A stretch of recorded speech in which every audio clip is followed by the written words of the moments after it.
Hey, all set Gypsters. Ready for another road trip? If I can only get out of Hoboken to Miles Square City, but it takes about 6 months to drive out of.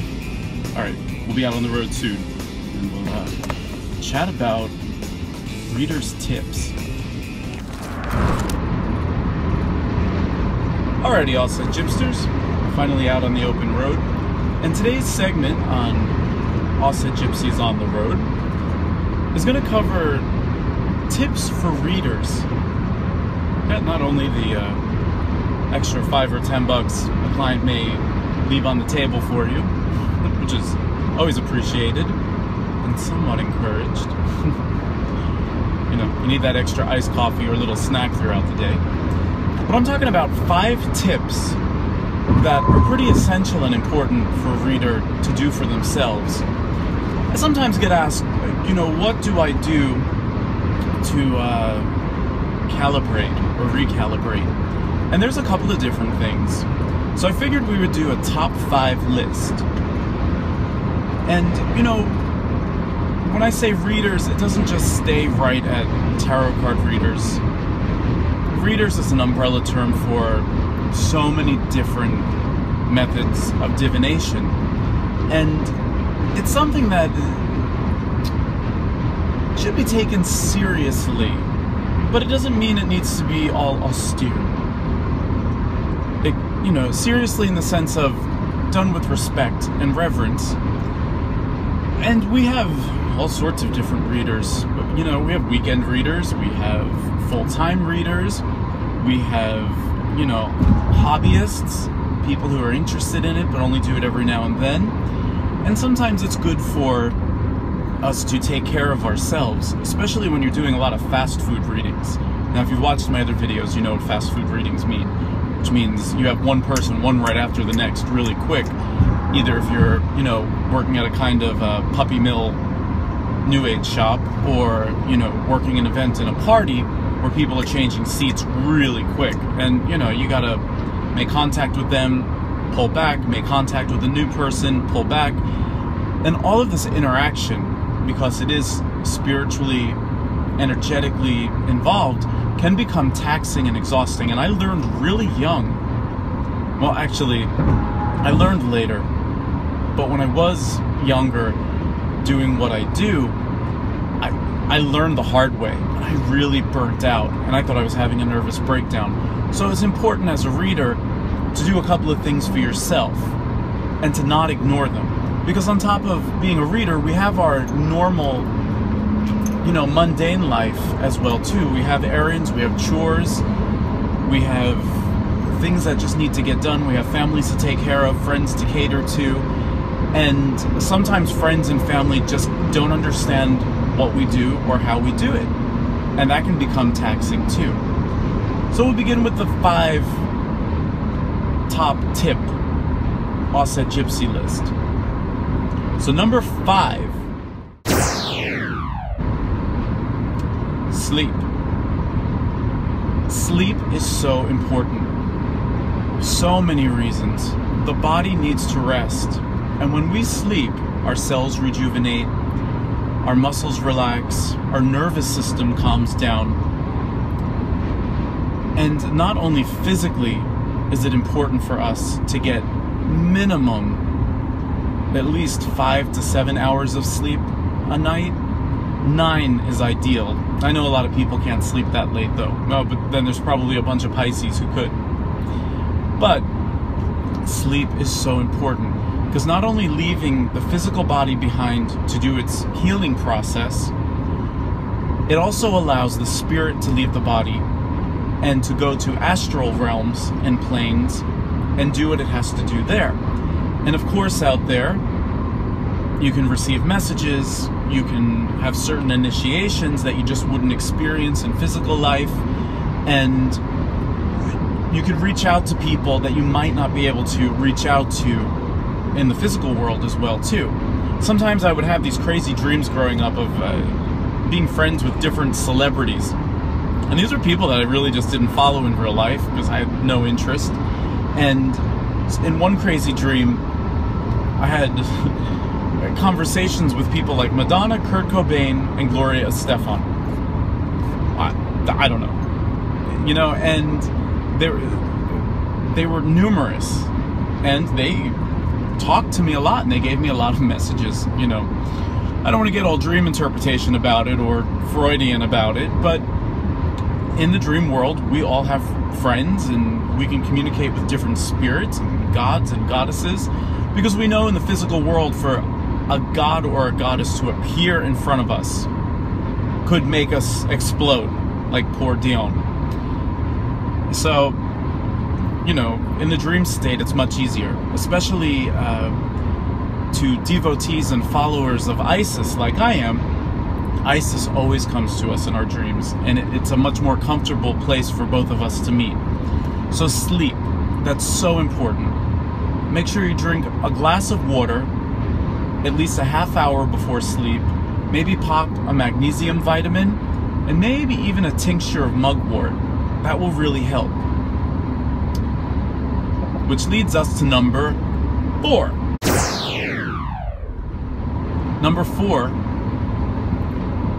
is exercise. Exercise is crucial. The body is our temple. It is our gift from the earth and from the gods, and we have to take care of it. Now, people have heard me joke before in the past that all of our temples will not always look like Angelina Jolie and Brad Pitt, but that doesn't matter. We still have to take care of them and respect them. Because I think one of the first sins is when we abuse our bodies on purpose.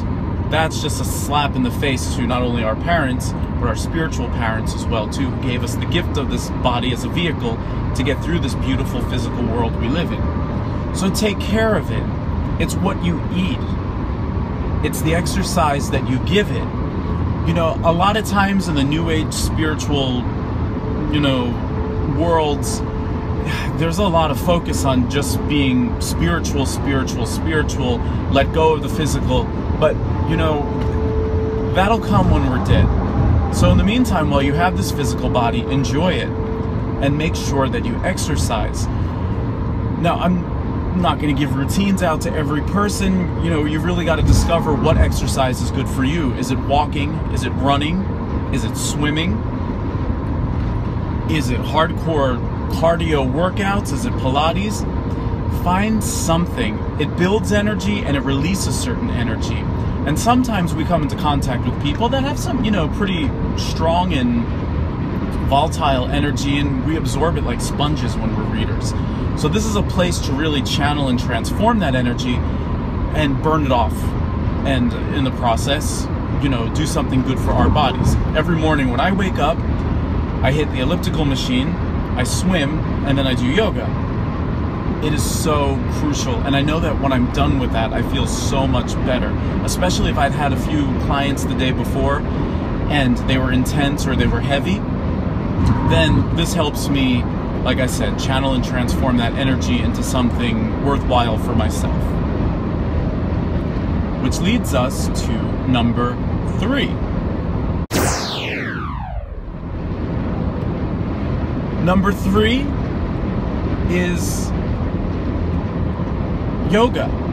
I don't include yoga in exercise because I think in modern 21st century Western civilization, the gyms have bastardized yoga into making people believe that it is just an exercise with the outcome of flat abs. But this is not what yoga is about.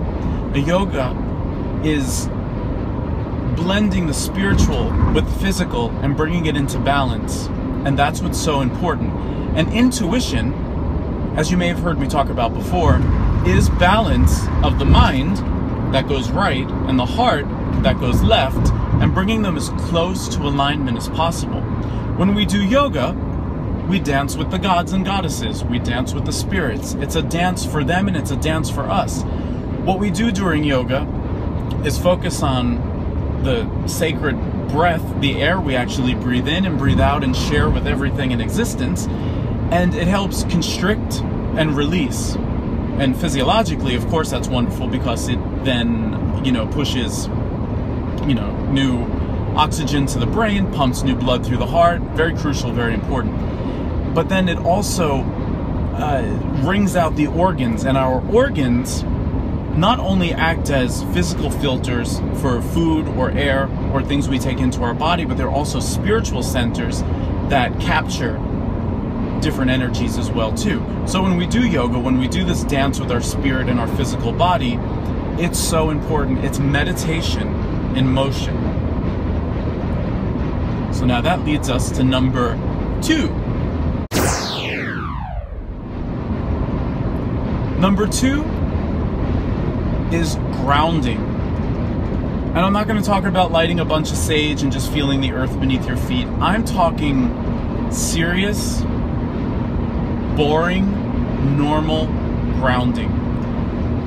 After a really long meditation ritual, one of the things I do, dishes. It is a great cool down from doing something that combines the spiritual and the physical world into one. And dishes are so mundane because it's almost like a meditation, because your hands are doing something that the mind doesn't really have to think about, and it gets a chore done, you know, on top of that. But that is a great way to come down and come back to earth after doing a way out reading for clients or for, you know, meditating and, you know, ritual that way.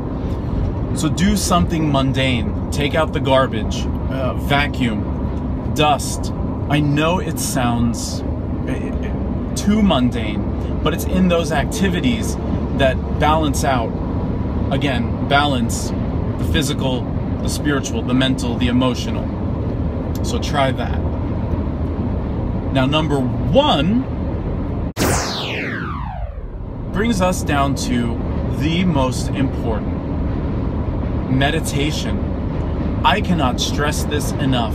Meditation is so important as a reader. And I'm talking everything from hydrotherapy, like sitting in a long shower, taking ritual baths where you add certain herbs and oils or crystals, sea salts even, to sitting in a hot tub, to sitting in the ocean, to sitting on a rock, to sitting on your couch, to sitting on your floor, to creating your sacred space and becoming one with the cosmos around you, and doing it enough so that you can shift in and out of that consciousness at whim when you need to do a reading. That's really important. If we don't meditate and understand the shift that occurs, it can be dangerous for us and it can be dangerous for the person we're reading for, because we have to be as accurate as possible and we have to be clear. Now, we're not always going to be perfect. That's a given. We're human. That's fine. But we do need to be somewhat accurate, and we need to be careful with what we're seeing and clear. And it's our intuition that we touch on and pull from when we meditate. So we'll understand the difference between the mind just telling us what's logically right and the spirit telling us intuitively, this symbol means this to this particular person or this particular situation, and know when that resonates and rings loud like a bell. So meditation, a simple meditation I do with all of my clients is have them sit, close their eyes, and why don't you try this? Close your eyes, throw your shoulders back, breathe in through your nose, hold for a moment, clear your mind, breathe out through the nose. Breathe in again, keeping the eyes closed, clear the mind, hold, breathe out through the nose. Breathe in one last time, hold, clear the mind further, and this time hold your breath a little bit longer than comfortable, and then breathe out and push all the air out of your lungs to the point that your chest collapses, and hold until slightly uncomfortable. Then breathe in and open your eyes. That simple meditation technique right there is so powerful that if you do that at least just a couple of times a day, it will help you get in tune with your intuition very fast. So those are my 5 AusetGypsy tips for the readers out there who need to do something for themselves to recalibrate.